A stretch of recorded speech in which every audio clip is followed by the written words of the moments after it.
Sean todos bienvenidos a compartir el Evangelio, la palabra del Señor que ilumina, que guía nuestros pasos. Y esta vez, queridos hermanos, que nosotros podamos reflexionar sobre nuestra propia vida, reconocernos en la presencia de Dios.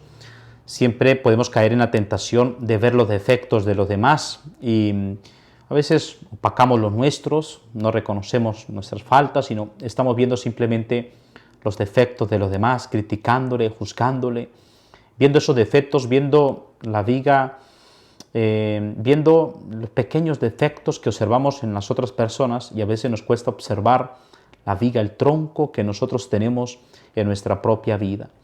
Por eso, un acto de reflexión que consiste precisamente en nosotros, antes de criticar, de juzgar a los demás, podamos nosotros orar por esa persona, podamos saber que nosotros pues estamos llamados a vivir en nuestra propia vida, en esa cercanía con los demás y redescubrir lo bueno, lo bello que hay en otra persona.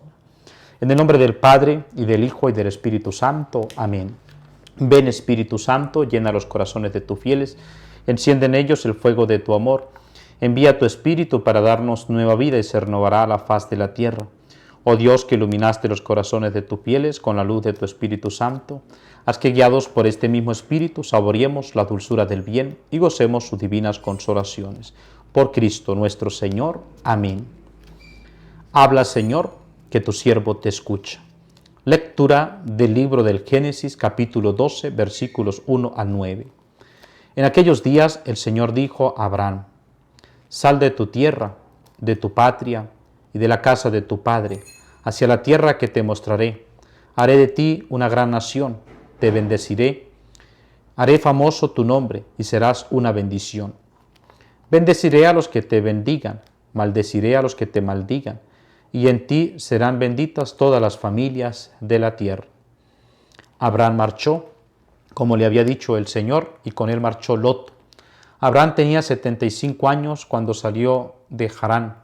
Abraham llevó consigo a Sarai, su mujer, a Lot, su sobrino, todo lo que había adquirido y todos los esclavos que había ganado en Harán, y salieron en dirección a Canaán.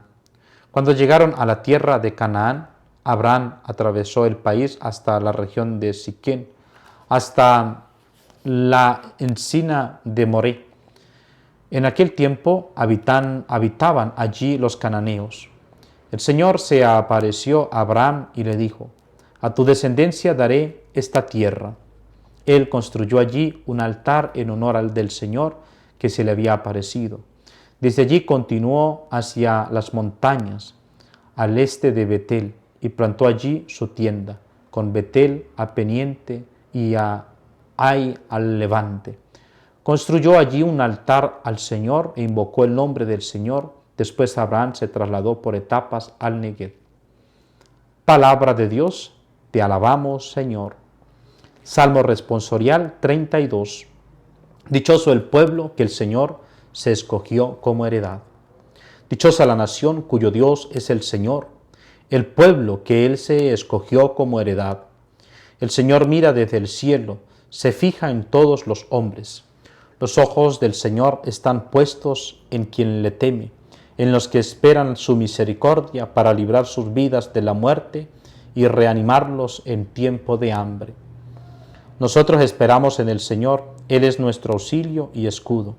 Que tu misericordia, Señor, venga sobre nosotros como lo esperamos de ti. Lectura del Santo Evangelio según San Mateo, capítulo 7, versículos 1 al 15. En aquel tiempo dijo Jesús a sus discípulos: No juzguen para que no sean juzgados, porque serán juzgados como juzguen ustedes, y la medida que usen, las usarán con ustedes. ¿Por qué te fijas en la mota que tiene tu hermano en el ojo y no reparas en la viga que llevas en el tuyo? ¿Cómo puedes decirle a tu hermano: déjame que te saque la mota del ojo, teniendo una viga en el tuyo? Hipócrita, sácate primero la viga del ojo, entonces verás claro y podrás sacar la mota del ojo de tu hermano. Palabra del Señor. Gloria a ti, Señor Jesús. No juzguen para que no sean juzgados, es lo que el Señor nos indica hoy en el Evangelio. No juzguen y no serán juzgados. Y es que, queridos hermanos, pareciera que a veces nosotros queremos inmediatamente juzgar a las demás personas. Tanto así que incluso ya el hecho de la presunción de inocencia prácticamente viene discutido en nuestra época actual. Y es que queremos juzgarle constantemente a las personas. Además, a veces terminamos juzgándole por sus apariencias. Vemos a una persona y prácticamente le juzgamos en la forma de vestir, le juzgamos en la forma de ella estar, con quién va, con quién se reúne. Es el peligro que nosotros pareciera que somos detectives en observar, detectar y observar constantemente los defectos de los demás. Esto el Señor no lo quiere. El Señor quiere que nosotros mantengamos esa actitud de humildad en ver a las demás personas, en acercarnos con sencillez, redescubriendo lo bueno, lo grande, lo hermoso que hay en otra persona, esa capacidad de que ya el hecho de ser persona, un ser humano, pues hay allí una bondad de Dios, hay allí que el Señor le ha creado. Pero a veces nosotros, queridos hermanos, caemos siempre en esa actitud de querer juzgar a las demás personas. A veces le juzgamos cómo viven, con quién están, la forma que hacer. Es a veces que nos hace tanto mal el criticar. ¿Cuántas veces terminamos nosotros criticando a las demás personas? Le criticamos.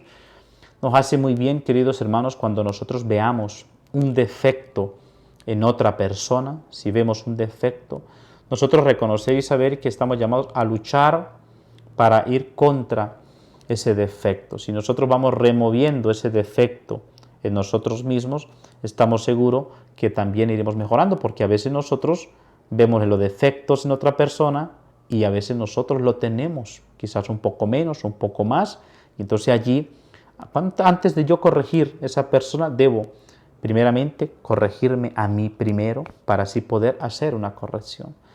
Pero las correcciones fraternas, queridos hermanos, estamos llamados a hacerlas con la oración primero. Si yo quiero hacer una corrección a un hermano, a un familiar, a algún amigo, lo primero que yo debo hacer es orar por esa persona.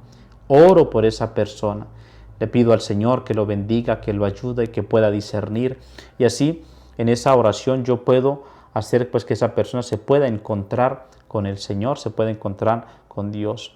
Y esto también, queridos hermanos, pues nosotros mejorar esa actitud.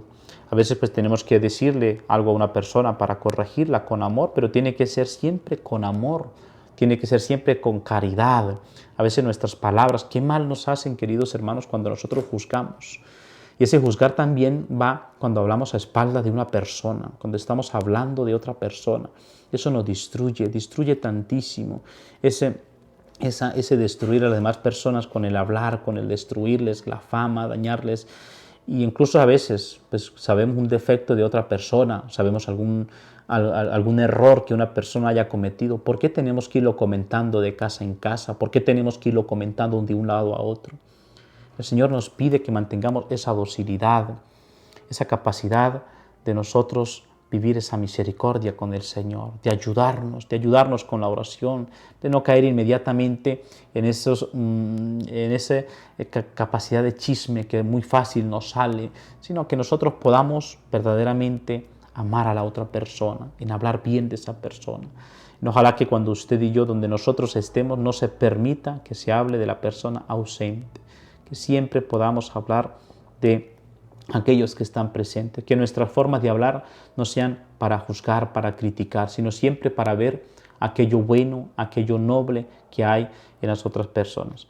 Por esto, queridos hermanos, pues es la invitación a nosotros mantenernos constantemente en la palabra de Dios, para nosotros mantenernos constantemente en ese encuentro con Jesús, a vivir su presencia de amor. Que Dios Todopoderoso te bendiga y te acompañe para que podamos nosotros seguir perseverando en esta escucha de la palabra de Dios, y la bendición de Dios Todopoderoso, Padre, Hijo y Espíritu Santo, descienda sobre ustedes y permanezca siempre. Amén.